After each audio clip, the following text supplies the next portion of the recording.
AIADMK MP Inbadurai செய்தியாளர்களை சந்தித்து வருகிறார். அந்த காட்சிகளை இப்பொழுது பார்க்கலாம். போடுறது இதுதான் தேர்தல் நடத்தை விதிமுறைகளா? தமிழ்நாட்டில் இவ்வளவு பெரிய பேலட்டண்டா ஒரு பெரிய தவறு நடந்திருக்கிறது. யார் செஞ்சானா அரசு அதிகாரிகள் செஞ்சிருக்காங்க.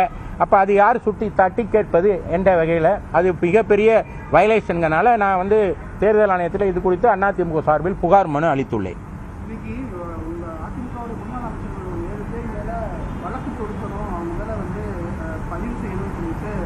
கிரிராஜன் திமுக மாநில கிரிராஜன் கோர்ட்டில் ஒரு ஃபைல் பண்ணியிருக்காரு, கிரிராஜன் எல்லாரும் கச்சேரிக்கு போனாங்கன்னு எங்காத்துக்காரரும் கச்சேரிக்கு போனாருங்கிற மாதிரி கிரிராஜன் நீதிமன்றத்துக்கு போயிருக்காருன்னு நினைக்கிறேன்.